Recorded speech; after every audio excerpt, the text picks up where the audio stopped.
sou a Denise. Estamos mais uma vez abrindo as portas do Saramban, esse podcast exclusivo de literatura coreana.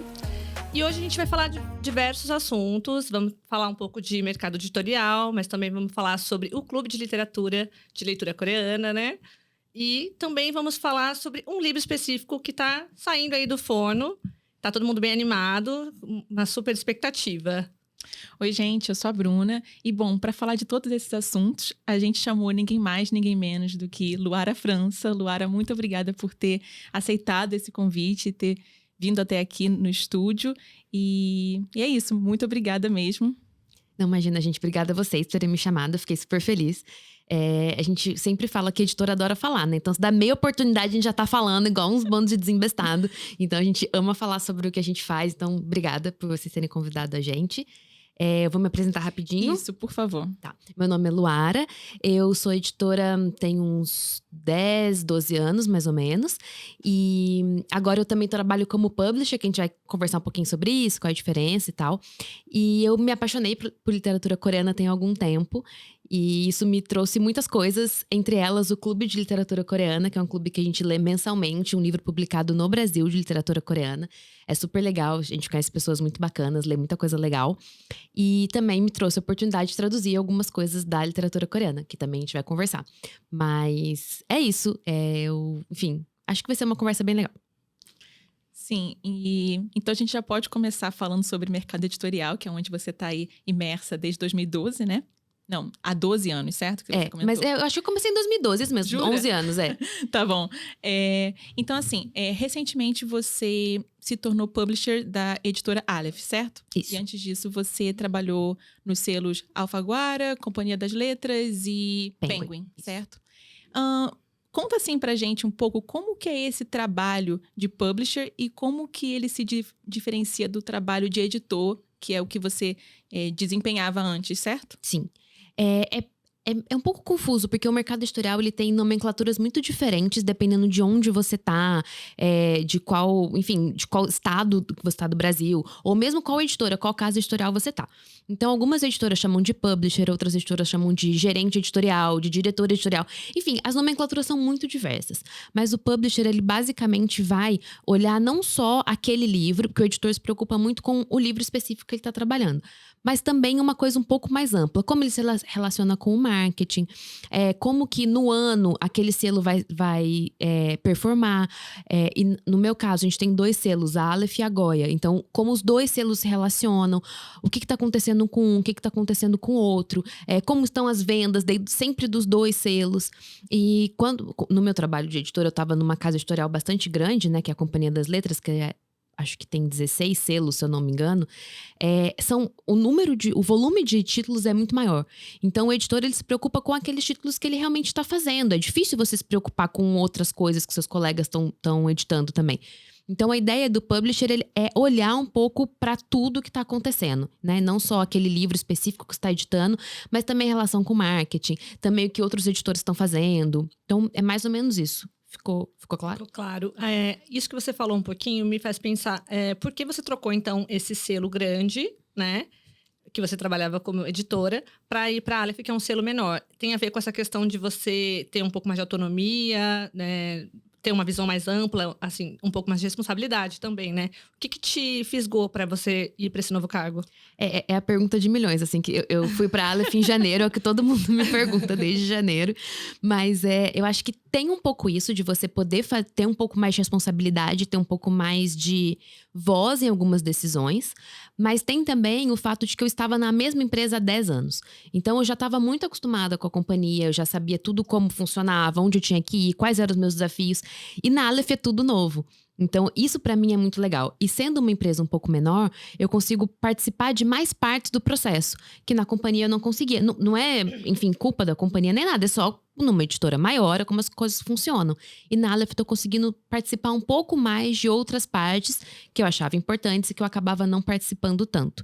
E tem também a ideia de você poder criar uma coisa sua e ver as suas ideias indo para outro lugar.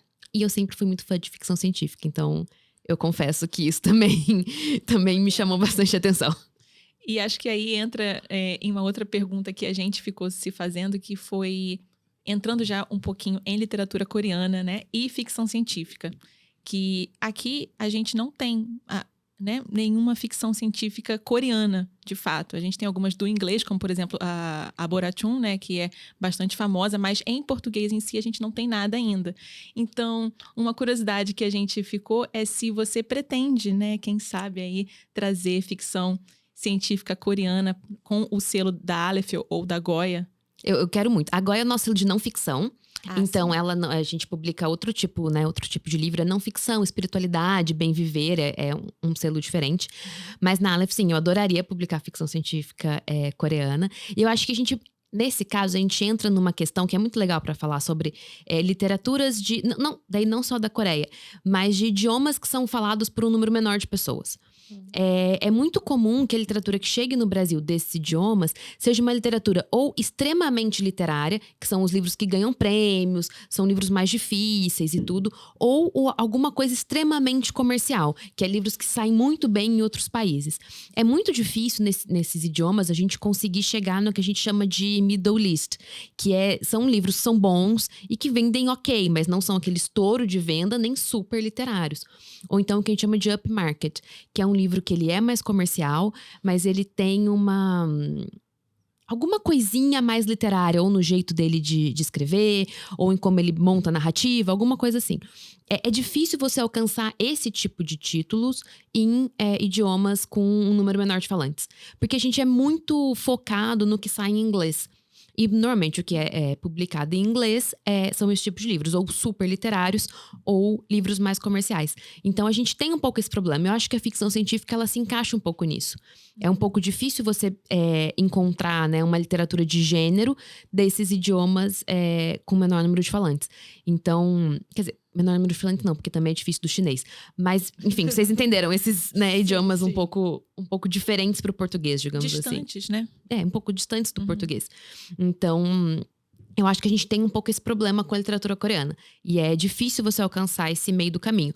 Eu quero muito, espero muito que dê certo, que eu consiga trazer alguma coisa de literatura de ficção científica coreana. E já tô lendo, já tô pesquisando umas coisas, tô bem animada. Mas o mercado editorial também é uma coisa que demora muito. Tudo demora muito.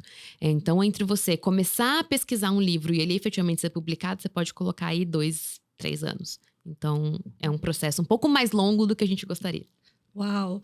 E até isso que você falou de começar a fazer algumas pesquisinhas. A gente tem acompanhado um pouquinho você nas redes sociais e você teve recentemente na Coreia.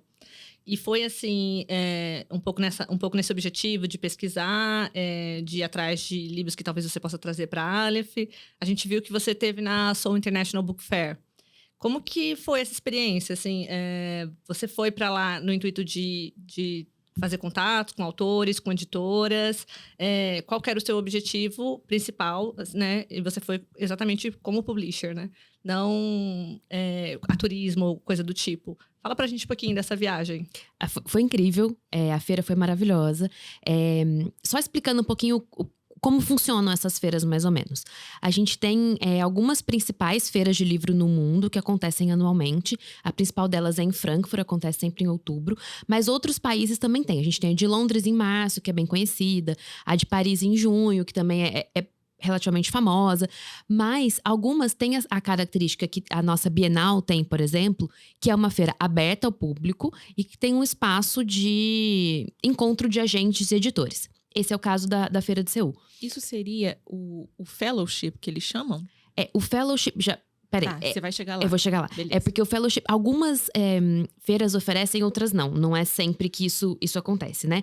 A Feira de Frankfurt, por exemplo, ela é uma feira fechada, se eu não me engano, ela quase não é aberta ao público. Tipo, não tem venda de livros como tem na nossa Bienal, por exemplo. Ela é mais uma feira de negócios. E ela tem um programa de fellowship. Paris também tem, acho que Londres não tem, por exemplo. Então, isso diferencia.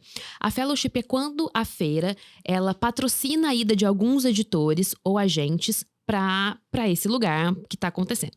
Então, algumas fellowships, elas podem pagar a sua hospedagem, algumas fellowships pagam a sua passagem, outras fellowships não pagam nenhum nem outro, eles só te convidam. Então, depende muito do lugar que você quer. No caso da de Seul, eles pagam a sua passagem. Tem um valor lá específico e tal. E não é muito comum que eles convidem editores da América Latina, porque a passagem realmente é muito cara, né? Então é muito mais comum que os fellows sejam da Ásia ou da própria Europa. E nosso mercado, ele não é tão representativo assim para a literatura coreana, para eles investirem no valor da nossa passagem. Então eu fiquei muito feliz quando eu consegui a fellowship. E a ideia é que durante esses dias da feira, que se não me engano foram 6 dias, você tem uma mesa lá num centro que eles fazem, e você pode marcar reuniões com os agentes. Isso você marca do jeito que você quiser, com os agentes que você quiser, quem você quiser conhecer, quem for interessante para você. Então a ideia é que você faça a sua pesquisa também para entender com quem você quer conversar, né? Para não chegar lá totalmente perdido. Então, eu já conheci alguns agentes que eu já estava pesquisando literatura coreana enquanto eu estava na Companhia das Letras, né? Mas daí num sentido um pouco mais literário. Então, fui conversando com eles e fui montando a minha agenda. E foi muito legal para eu ver o que está sendo produzido lá. E é uma feira legal para a Ásia, na verdade, não só para a literatura coreana. Então, eu conversei com agentes japoneses, chineses, conversei com muita gente de Taiwan, que era o homenageado da feira, né? Então, é legal para você ter esse contato e você ver o que está acontecendo em outros países também. Então, isso para mim já valeu muito a pena. E para procurar especificamente livros de não ficção e ficção científica, né, no meu caso. Então, eu fiz a minha agenda já pensando nisso e conversando com esses agentes. E você falou da Bora Chang, no primeiro dia que eu cheguei lá, eu encontrei ela. E foi maravilhoso. Ai, Meu Deus. E ela tava num standzinho dos autores de ficção científica da Coreia, com um coletinho. Foi muito maravilhoso. Ela tava com um coletinho tipo de uniforme, assim. E ela tava montando o stand. E daí eu passei e falei, ela, não é possível. Daí eu voltei. Daí eu passei de novo, falei, ela, não, mas eu não vou falar. E eu voltei, fiquei com medo. Falei, cara, será que eu vou errar? Será que não é ela? Daí ela saiu, eu perguntei pra um colega dela que tava lá. Falei, é a Bora Chang? Ele falou assim, é sim. Eu falei, eu queria falar com ela. Daí esperei ela voltar, tal. Eu conversei, falei que ela era maravilhosa, que eu amava tudo que ela escrevia e tá. Mas então tem esse viés também de aberto ao público. Então é legal que você vê também como eles estavam entendendo o livro, né? Como o público coreano estava vendo e comprando e consumindo. Isso é muito legal. Eu achei bem divertido também. Foi uma boa experiência. Eu respondi tudo? Eu já me perdi. Respondeu sim. Eu fiquei com uma dúvida assim, esses agentes que você marcou reunião e tudo, eles eram especializados assim em algum tipo de livro em específico, algum gênero? Então assim, você falou com agentes que promovem aí livros de ficção científica ou é algo mais aberto assim, eu queria entender como que funcionam essas feiras mais, sabe? Tá. Os agentes, na verdade, eles costumam representar uma gama ampla de gêneros. É muito difícil você ser agente de uma coisa só. Porque você representa o autor. E é muito difícil ter um autor que escreva só um tipo de livro. Então, você imagina, você tá representando a Bora Chang. Ela escreve contos que são tem algo de insólito ali, algo de fantástico. Mas se ela escrever uma biografia, você não vai representar? Então, é muito difícil que você faça um tipo específico, um gênero específico. Acontece, mas é raro. Então, os agentes, eles representam uma grande gama de gêneros e eles mandam o catálogo para você e dentro desse catálogo você vê o que te interessa, o que não te interessa e sobre o que você quer conversar. E daí você vendo, olha, esse agente não tem nada de ficção científica. Talvez eu não queira conversar com ele nessa feira, posso encontrar ele numa outra, mas nessa não é meu interesse principal. Ou então, essa lista de não ficção não tem nada que me interesse pra Goia. Então, não vou olhar. Eu vou olhar outra pessoa, vou tentar marcar com outra pessoa. E daí, na reunião, as reuniões duram mais ou menos meia hora. Você pode perguntar sobre o livro, se ele tem alguma outra coisa, como o livro vendeu em outros países, se ele tem alguma outra recomendação, se ele tem a tradução daquele livro pro inglês, pro francês, pro espanhol. Então, você pode fazer todas as perguntas que você faria por e-mail ali pessoalmente. E ele sabendo o que você gosta, e isso é o mais importante pra mim da feira. O agente conhecendo você e entendendo do que você tá atrás, ele vai conseguir, durante o ano, te recomendar coisas muito melhores. Então, é essa a ideia, você fazer esse contato inicial pra depois você conseguir boas recomendações. O canal abre, né? O canal se abre e fica mais fácil. Depois você mantém esse contato por e-mail. Exatamente, depois por e-mail. Muito legal. Então, assim, até você falou um pouco do funcionamento da feira. E qual foi a sua impressão geral, assim, falando em questão de mercadológica? Você acha que tem alguma tendência que os livros coreanos estão seguindo para mercado? Ou você acha que tem público para todos os gêneros? Como que fica? Eu fiquei bem impressionada que os livros escritos nacionalmente lá são muito fortes. Eles têm coisas traduzidas, mas bem menos. Assim, eu não consegui fazer uma porcentagem, mas assim, se o nosso mercado é 70% tradução e 30% nacional, eu diria que lá é o contrário, assim. Eu achei muita coisa nacional forte. Na lista de mais vendidos e tudo mais. Eu fiquei muito impressionada que mesmo os livros traduzidos, eles não adaptam capa. As capas são todas feitas para o público coreano, são capas originais. O que é muito raro também, porque a gente tem muito o costume de adaptar capa. E não só a gente, mas outros países também. Se o livro vendeu muito bem, sei lá, o Stephen King, que ele tem exatamente a mesma capa no mundo inteiro. Assim, todos os idiomas fazem a mesma capa. Lá, a capa é diferente. Então isso eu achei bem legal também. Foram duas coisas que me chamaram bastante atenção. Ah, bem legal. Mas quanto a gênero, você não acha que tem algum gênero que te desponta mais que outros? Não consegui identificar ainda. Tá. Não, Tava bem diverso, né? não consegui ver nada que falasse, olha, isso me chamou muita atenção, sabe? Tem a coisa que a gente já sabe, que a preparação de provas e concurso lá é muito forte. Assim. Esse tipo é como de um ritual, né? É como se um autor não fosse um autor enquanto ele não ganha um concurso, né? Lá, você fala disso? Sim, não, mas o que eu tava querendo dizer eram livros voltados para provas e concursos. Sim, também. Pro vestibular, assim, tem nesse qualquer sentido. tipo de prova ou qualquer tipo de proficiência. É um material muito grande impresso. Enquanto aqui os nossos materiais são basicamente em vídeo, apostilados, tal. Eles têm essa coisa do livro, que é muito mais forte. Mas e os concursos literários, é isso que você estava falando, né? Achei que era disso.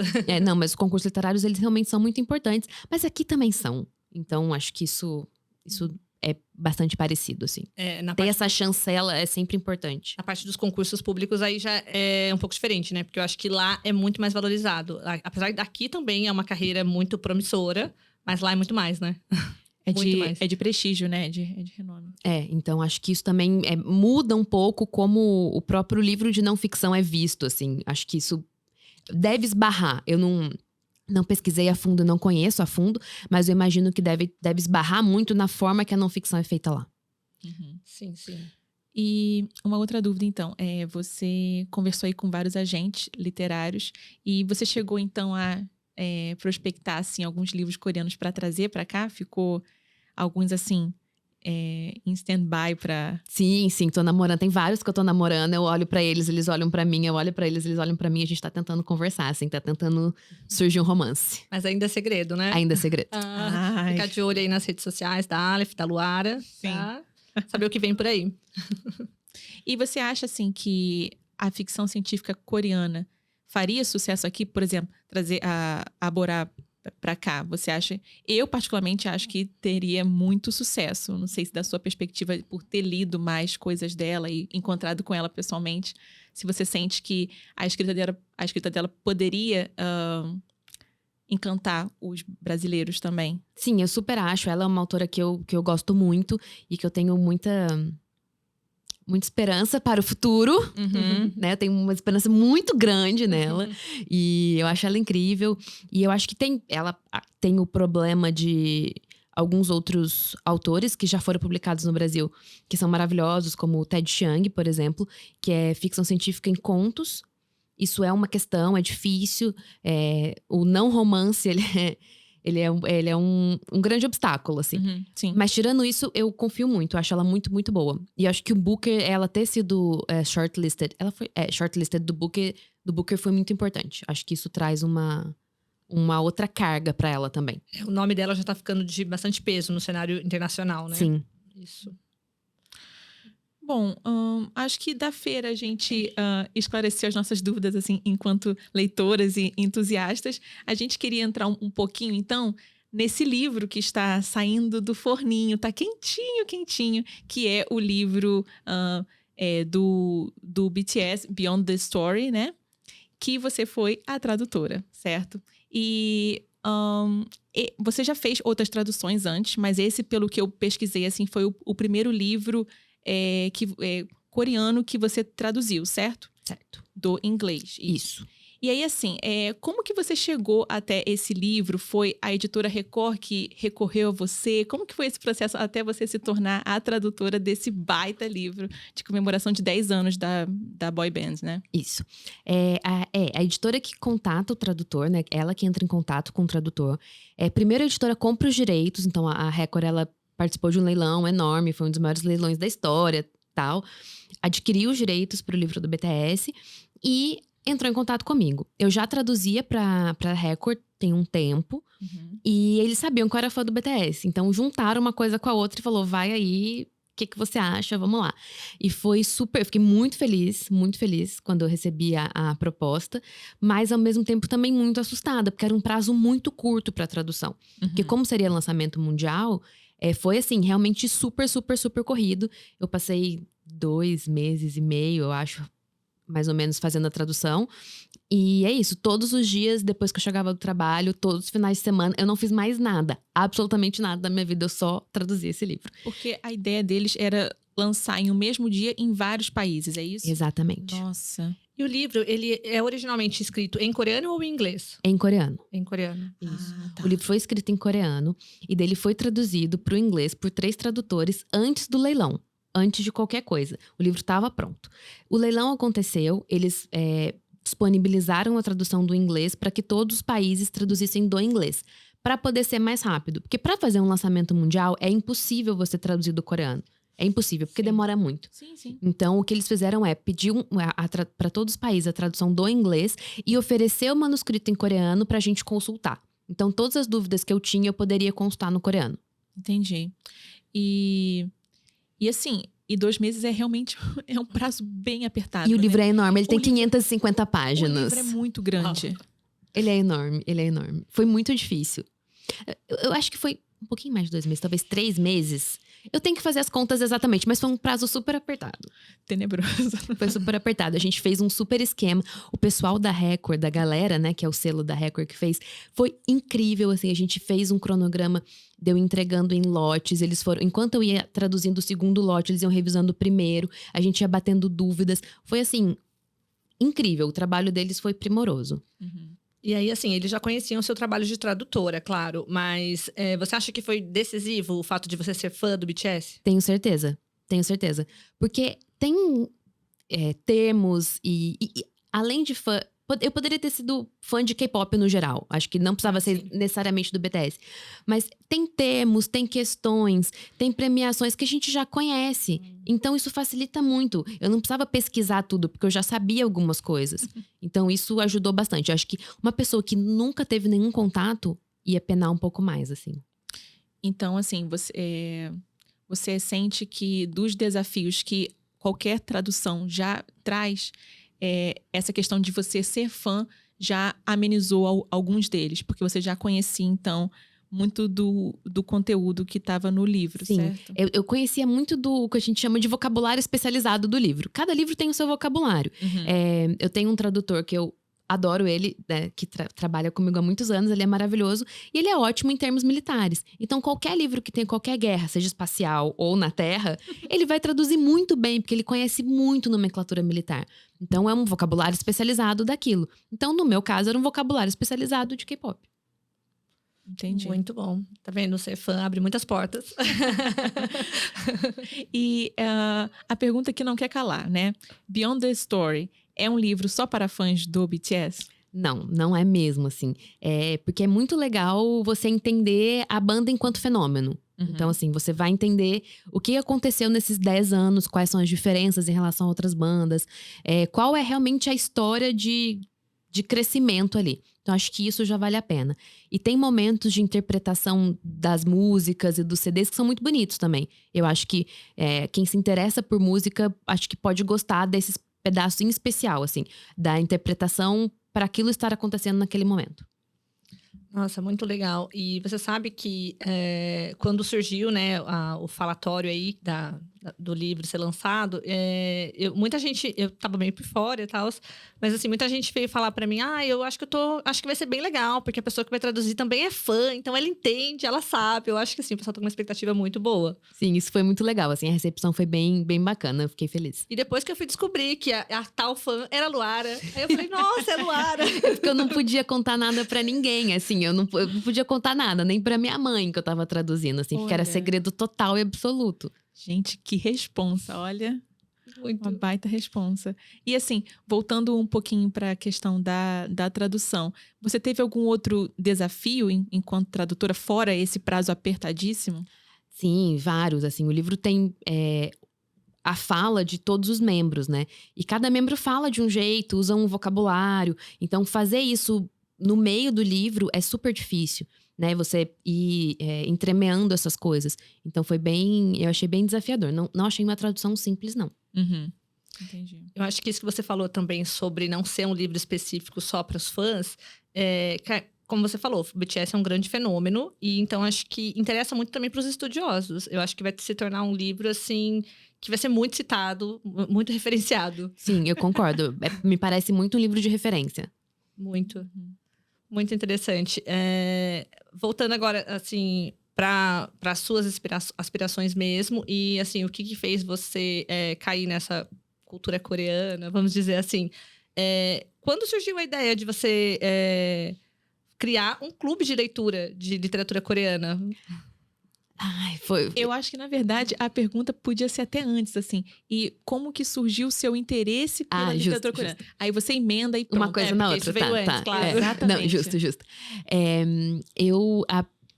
Enfim, vou voltar a fazer um grande... tudo. Faz uma Enfim, retrospectiva. Eu sou historiadora de formação. O historiador sempre fica voltando. A origem, ela nunca acaba, né? Você vai voltando infinitamente. Mas enfim, na Companhia das Letras na Alfaguara, eu trabalhava com autores japoneses. Eu comecei trabalhando com Murakami na Alfaguara. E depois que eu fui transferida para a Companhia das Letras aqui em São Paulo, eu continuei trabalhando com Murakami. Fui pegando os outros autores japoneses. Porque é um trabalho um pouco mais específico. Você tem que conhecer um pouco mais os tradutores. Você, enfim, entende um pouco melhor como a literatura funciona e, enfim, qual o processo de edição que você tem que fazer. E eu já estava, né, imersa nisso, já estava trabalhando com isso há alguns anos. E eu falei, tá bom, então vou agora estudar japonês. Comecei a estudar japonês. Fiz 1 ano e meio, eu acho. Eu falei, não tô gostando. Os 3 alfabetos. Não tá legal, assim, não tô achando maneiro. não é pra mim, assim, não tô gostando. E daí eu falei, vou procurar, então, eu queria me especializar pra trabalhar melhor. Eu falei, vou procurar outras formas de estudar, que não seja estudando o idioma, pra eu poder trabalhar melhor. Eu falei, vou ler literaturas afins. Vou ler mais literaturas próximas para eu poder entender quais são as diferenças, quais são as características que são especificamente japonesas e não asiáticas no geral. Era mais ou menos essa a intenção. E daí a primeira coisa que eu li alguma coisa de literatura chinesa e tal, e fui ler literatura coreana. O primeiro livro que eu li foi Vegetariana. E eu falei, eu acho que eu gostei mais. Falei, acho que eu tô achando mais legal, mais maneiro, mais minha cara. E daí eu fiquei absolutamente apaixonada. Da Vegetariana eu fui indo e fui descobrindo outras coisas. E vi na literatura coreana uma coisa que eu nunca tinha encontrado na literatura japonesa, que é esse desejo pessoal, assim. A literatura japonesa sempre foi um trabalho pra mim. Então, na literatura coreana, eu falei, não, eu realmente gosto. E isso é legal. Eu quero entender mais como isso funciona por mim e não só pro meu trabalho. Uhum. E foi assim que o amor nasceu. Eu acho que o primeiro livro que eu li, que foi Vegetariana, foi em 2017. Também eu sou péssima com datas. Pode ser alguma coisa assim ou pode não, mas foi por aí. E daí, desde então, nunca mais parei. E quando eu comecei a ver que tinha muita coisa chegando no Brasil, falei, cara, acho que dá pra gente fazer uma coisa legal para as pessoas lerem também, para as pessoas conhecerem também. Eu sou grande entusiasta de clube de leitura, eu acho clube de leitura maravilhoso. Eu participo de todos que eu posso. Eu já tinha tido uma experiência muito legal com o Leia Mulheres no Rio de Janeiro, que eu fui uma das mediadoras não lembro quando também, que a gente começou, mas a gente começou tem muito tempo. E 2013? Não lembro também quando a gente começou. Mas eu fui por anos mediadora lá e é muito legal, é muito divertido. E eu falo que quem trabalha com livro, né, como quem tem o livro como o ganha-pão, tem que fazer parte de um clube de leitura. Porque você participa, você vê as pessoas que não têm nada a ver com o livro, que não ganham R$1, elas estão lendo só porque elas querem. Você vê elas falando sobre o livro e você vê elas gostando e você vê elas dedicando tempo àquilo. Então, foi muito legal. Eu já tinha experiência muito positiva, já gostava muito. Eu falei, tá bom, então vamos fazer um clube online. E foi como começou o Clube de Literatura Coreana. Nossa, é bem interessante. E, assim, logo no começo, como é que você divulgou o clube? Foi pelo seu site mesmo? Ou começou nas redes sociais? Assim, teve interesse de cara? Foi começou pelas redes sociais, porque não tinha meu site ainda. E eu falo que a minha dica de ouro para todo mundo que quer fazer um clube de leitura é: a primeira edição você vai obrigar seus amigos a participar. Não tem opção, você vai obrigar. Assim, é obrigatório mesmo. Você fala, você tem que ir, você tem que ler o livro, eu não quero saber. Daí você vê assim, foto, o primeiro Leia Mulheres do Rio, só tinha nossos amigos e conhecidos, assim, porque a gente realmente obrigou as pessoas. Que você precisa de um primeiro momento. E eu achei que eu teria que fazer uma coisa muito parecida com o Clube de Literatura Coreana. Mas não precisou. Teve um interesse muito legal logo de cara. O primeiro livro que a gente leu foi o Bom Filho. Foi o Bom Filho. Foi o Bom Filho em março de 2021. Tô fazendo aqui a minha colinha. Em março de 2021. E já teve um interesse legal. Eu nem precisei obrigar as pessoas, tipo, subornar amigos, nem nada disso. E a gente foi indo, a partir de então a coisa seguiu. E eu escolhi o Bom Filho porque, assim, era o livro que eu tinha na minha estante, eu não tinha lido. Não teve um grande planejamento, sabe? Foi só, vamos fazer, eu acho que vai ser legal. Vamos ler tudo o que é possível. Foi assim. E eu achei muito legal que você não começou por A Vegetariana. Depois vocês chegaram a ler A Vegetariana? Sim, de novo? A gente leu A Vegetariana em setembro de 2021. Entendi. E achei muito legal porque esse também foi o livro que me introduziu para a literatura coreana. Então, assim, foi um grande começo, né, de ouro aí. E aí, entrando um pouco mais... eu acho que é legal contextualizar. Nós duas, né, eu e Denise, a gente faz parte, né, gente, do clube de leitura. Por isso que a gente tem tanto esse interesse. É um clube maravilhoso, tem bastante gente, é muito engajado. E tá chegando mais gente também, o que é muito legal. De todos esses livros, né, que já foram um monte. Eu acho que tem mais de... Acho que quase 30 livros, né, que já foram lidos. Já foi tudo isso? Eu acho que foi. Eu dei uma olhada. E é muito diverso. Tem de vários gêneros. Isso é muito legal. A gente lê de tudo. Tudo que aparece de literatura coreana, a gente enfia lá. Sensacional. Ficção, não ficção. Tem desses livros todos, se você se lembra, teve algum outro que te fisgou também, em específico, que você, assim, curtiu o processo de leitura e de discussão depois? O que eu mais gostei de ler, que eu li no clube, foi o Noite e Dia Desconhecidos, da Bissuá. Incrível, maravilhoso. Eu já era apaixonada por ela no Sukiyaki de Domingo e em alguns outros que eu tinha lido que foram traduzidos para o inglês, mas esse me deixou absolutamente desconcertado. Eu acho um livro brilhante. Mas a discussão foi bem difícil, porque é um livro complicado. Sim. E, enfim, é um livro difícil. Agora, um que a discussão foi incrível foi Pachinko. E eu acho que eu não teria gostado tanto do livro se eu não tivesse participado do clube, assim. Porque eu teria lido e falado, tá bom, uma saga familiar. Mas a discussão foi muito legal, as pessoas estavam super envolvidas. Então, acho que esses dois foram bem marcantes. E essa leitura do Pachinko foi antes ou depois da série? Antes. Olha, é legal. E o pessoal já estava bem engajado. Tava muito engajado. Foi antes da série. E acho que a gente terminou a leitura coisa de uma semana antes da série estrear. Nossa, bom. Eu só queria pontuar também que como é que foi que eu descobri o clube, né? Que foi no ano passado, a gente é aluno da USP, né? E teve um clube de leitura de literatura coreana da USP. Que foi idealizado pela nossa professora e tal, no primeiro semestre. E foi aí que eu descobri o clube, porque a professora falou. Ela falou, olha, quando eu fui fazer um clube de literatura coreana, eu descobri que já existia um. E aí eu falei, nossa, como assim existe? Eu não tô lá. E aí eu fui procurar, e aí foi onde eu cheguei no seu site. Que legal, eu não sabia disso. Foi assim. Você nem soube desse clube da USP? Foi bem interessante também. Foi no primeiro semestre do ano passado. A gente leu 5 obras, né? A gente leu 5 obras. Mas era só para alunos da USP? Não, era aberto. E assim, eu acho que cada encontro... Eram 2 encontros por mês. Porque era um encontro para contextualizar a obra. E um encontro final, que daí era com todos os spoilers. Ótima essa ideia também, de fazer 2 encontros. Eu também Talvez acho. Copie, tá? Talvez eu copie. Achei muito legal. Nossa, era muito legal. E assim...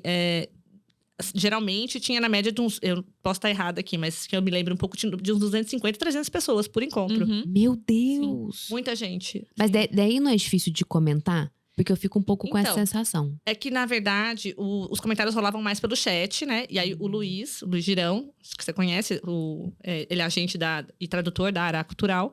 Ele que era o mediador, digamos assim. E aí tinha a professora Yun e os convidados.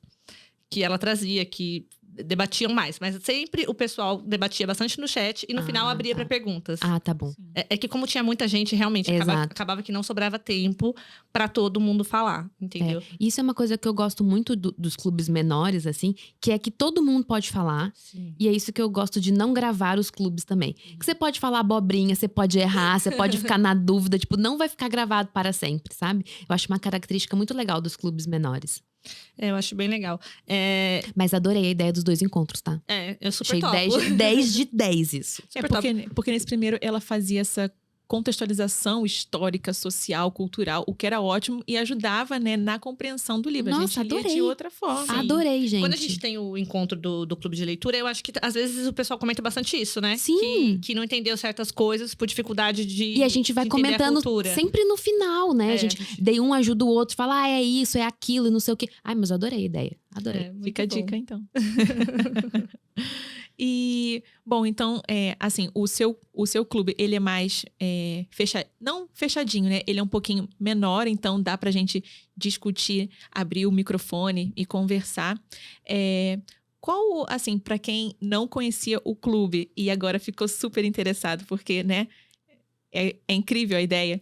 Qual ponto, assim, você acha mais positivo em ter esse clube, em compartilhar literatura coreana com pessoas do Brasil inteiro?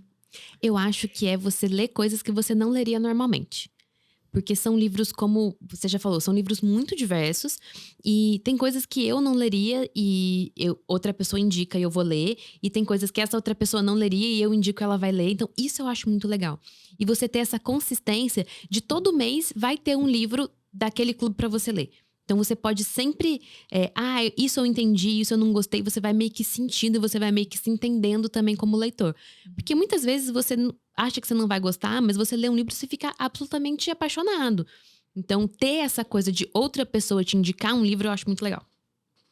Essa curadoria, né? É muito bom. Acho muito, muito divertido E mesmo. eu acho bem legal, porque apesar de ter uma curadoria sua em específico, você aceita bastante as sugestões. Sim. Eu acho isso muito legal. Eu já vi os livros que entraram aí para as próximas leituras. E tá bem diverso. E eu vi que foi bastante recomendação que teve no grupo. Muito, muito. Porque assim, eu não dou conta de tudo, sabe? Eu não sei absolutamente tudo que tá sendo lançado. Por mais que eu trabalhe com livro. Então eu conto muito com a recomendação das pessoas. E as pessoas recomendam mesmo. Tipo, olha, Luara, eu vi esse livro aqui. Vai sair tal mês. Daí a gente coloca no mês que vai sair. É muito legal. Eu acho muito legal também essa proposta de ter um clube focado em literatura de um país ou de descendentes daquele país, porque eu não sei, parece que é meio que um convite para a gente realmente mergulhar nessa nova cultura, nesse novo país, né? Diferente, por exemplo, também, é claro, é maravilhoso, há livros sobre feminismo, aí tem outra pegada, mas acho que um clube focado em literatura coreana ou de descendentes coreanos, faz esse convite pra gente assim, putz, vamos olhar para esse país que parece tão longe da gente e realmente mergulhar na história desse país, na cultura desse país. Então, acho que é uma baita ideia, eu acho que está fazendo muito sucesso também. E as pessoas que fazem parte, né, algumas comentam lá que não conheciam Coreia, não conheciam nada e começaram, então, a se encantar pelo país. E eu acho assim, um ato e uma atividade muito bonita que você proporcionou, assim, pra gente. Que legal, que legal. Porque é isso, eu fico muito feliz. Toda vez que alguém fala, mas eu nunca tinha lido um livro coreano, eu falo, mas agora você leu, e é isso aí, vamos lá. É muito legal, fico muito feliz. Mas além dessa parte toda, como você mesmo falou, que você se encantou pela literatura coreana, porque foi algo que, digamos que mexeu mesmo com você, não era uma questão, assim, de trabalho. Então, assim, você faz por prazer, o clube é uma coisa totalmente voluntária. Mas, assim, o próprio clube, ele já trouxe para você algum retorno no seu trabalho, alguma oportunidade, algum fruto, vamos dizer assim? Teve uma coisa muito legal. Eu nunca faço nada monetário ligado ao clube, assim. Ele é 100% gratuito para todo mundo, eu não ganho nada, ninguém ganha nada. Não tem propaganda, não tem nada. Porque eu acho que eu gosto que isso seja assim. Eu acho que para mim é importante que isso seja assim. Uhum. Mas tem uma coisa que foi muito legal, que é… Por eu ter feito o clube, a DBA, que é a editora que publica a Bessoá no Brasil, me chamou para participar de uma conversa com ela. Então, isso eu achei muito legal. Não teve nenhum retorno financeiro ou de trabalho envolvido. Mas, cara, eu pude falar com ela e pude fazer perguntas e foi muito legal. É uma grande oportunidade. Sim. Então, assim, a gente já falou um pouquinho de algumas obras, né? Que você gostou mais de discutir e tudo. E aí, então, amanhã, né? Que dia é hoje, gente? Hoje é dia 24, né? Dia 25, amanhã, nós temos um encontro, certo? É dia 25, né? Isso, dia 25. Sobre Castela, que tá aqui, inclusive, do Pak Min-kyu. E as câmeras todas. E eu não sei, assim, acho que eu queria saber um pouco mais desses, quais livros que realmente mexeram com você e o porquê. Então, você já falou que teve A Vegetariana, Pachinko, mas o que de especial nas discussões te trouxe, assim, para gostar mais dessas obras, digamos assim? Eu tô fazendo uma... Você quer falar alguma coisa? Ah, tá. Eu tô fazendo uma cola aqui, porque eu tenho memória de peixe. Eu também tenho, eu entendo. Eu tô aqui fazendo uma cola dos livros que a gente já leu. E eu acho que tem 2 categorias, assim, que eu acho legal. Tem os livros que eu já sabia que eu ia gostar, e eu fico muito feliz que as pessoas gostaram também. Então a gente conversa, tipo, um monte de fã falando: ai, meu Deus, que maravilhoso. Tipo qual? Tipo... O Sobre Minha Filha, que eu já sabia que eu ia gostar. O Nascida em 1982, que eu já sabia que eu ia gostar. Eu já tinha até lido, se não me engano. Esses... Tá certo, sabe? Eu já sei, é isso. Mas outros livros que eu achava que eu não ia gostar tanto foram super legais. Por exemplo, é o 7 Anos de Escuridão, que é da mesma autora do Bom Filho, que são livros muito mais policiais e meio thriller, assim, que não é muito a minha vibe, não é a coisa que eu leio. Mas a discussão foi muito legal, as pessoas se envolveram muito. Eu acho que quando eu vejo que as pessoas estão muito envolvidas, isso me deixa mais feliz, me deixa mais animada. E não é... Nenhuma discussão é muito acadêmica. Muito não, nada acadêmica.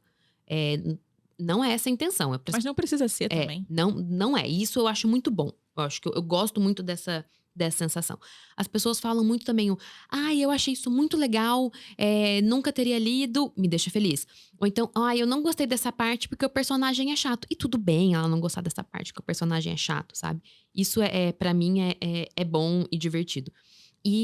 Mas eu acho que o ponto principal, que é o que eu queria resumir, assim, é quando a discussão me faz pensar de um jeito que eu não tinha pensado. Isso acontece muitas vezes. Muitas, muitas, muitas vezes.